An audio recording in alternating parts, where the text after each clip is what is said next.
नमस्ते, मैं आपका होस्ट श्री हूँ और आपका स्वागत है प्यार की दास्तान में। तो चलिए आते हैं हमारी कहानी पर जिसका नाम है उस रात के बाद।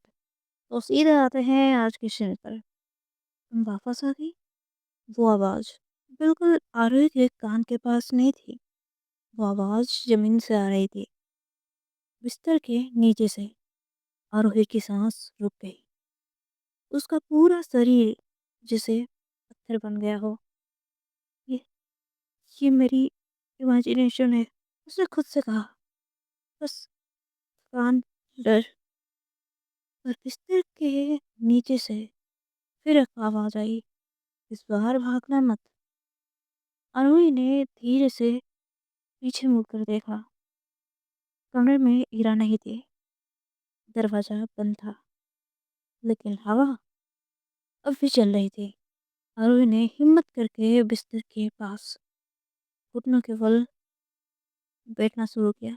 दिल इतना तेज धड़क रहा था कि उसे लग रहा था शायद घर भी सुन रहा होगा। उसने चादर का कोना उठाया। अंधेरा, सिर्फ अंधेरा। फिर दो आंखें खुल गई, जमीन के बिल्कुल पास। आंखें नहीं, जिसे गिले घाव हो। आरोही ने चीखना चाहा पर आवाज निकली नहीं। तुम भी मुझे भूल गई थी, वो चीज बोली, बिल्कुल इरा की तरह। पर तुमको ना, आरोही ने कांपते हुए पूछा। मैं वो हूँ जो उस रात छुपा रह गया था। आवाज धीमी थी जब तुम दोनों सिर्फ एक दूसरे को देख रही थी। आरोही पीछे हट गई। उसका सिर बेड पे उसका सिर बेड से टकरा गया। तुम्हें याद नहीं? चीज ने कहा। लेकिन तुम्हारी खामोशी उस रात बहुत कुछ बोल रही थी। अचानक कमरे का बल्ब एक पल के लिए जल गया और उस एक पल में आरोही ने उसे पूरी तरह देख लिया। एक लड़की, आधा जला हुआ सही, या फिर चेहरा कह सकते हैं। बाकी आधा बिल्कुल आरोही जैसा। आरोही की चीख फूट कर निकली। बल्ब फिर से बुझ गया और कमरा फिर से अंधेरा में डूब गया। दरवाजे पर किसी ने धीरे से नॉक किया।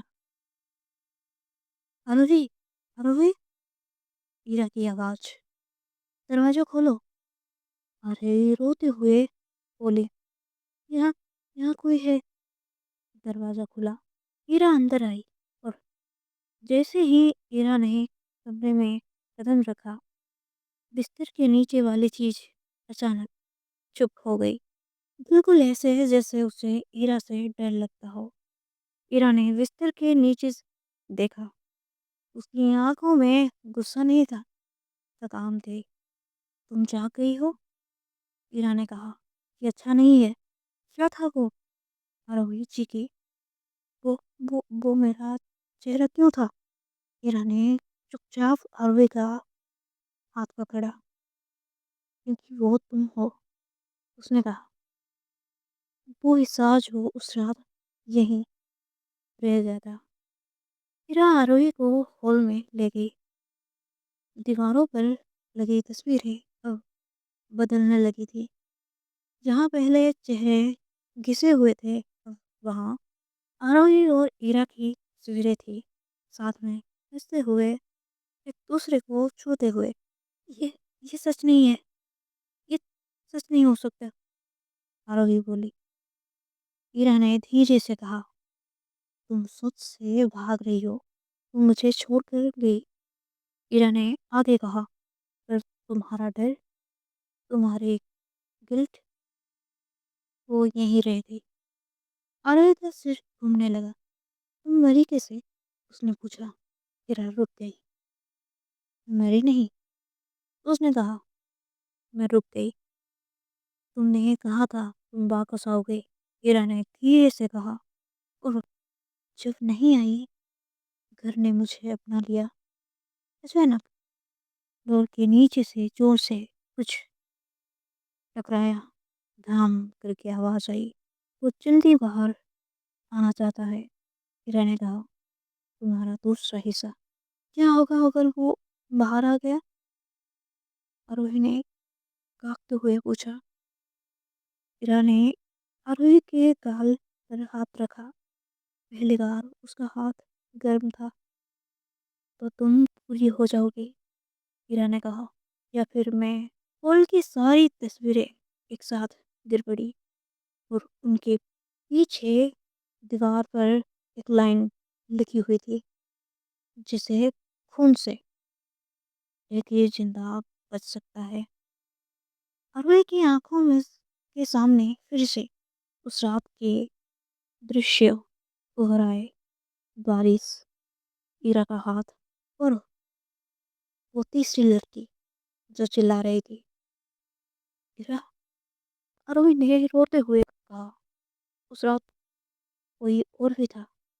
यानी आंखों में पहली बार डर उतरा। तुम्हें याद आ गया? उसने धीरे से पूछा। फ्लोर फिर से हिला और नीचे से आवाज आई। अब पूरा याद आएगा। लाइट्स बंद हो गई। सिर्फ एक चीज चमक रही थी, हीरा की आंखें। और उसकी आवाज बिल्कुल हर के कान में। अब कहानी पीछे नहीं जा सकती। तो आज के लिए इतना ही। आगे कहने का क्या होगा, एंजॉय। अगर कुछ आवाज आई हो तो प्लीज माफ कर देना।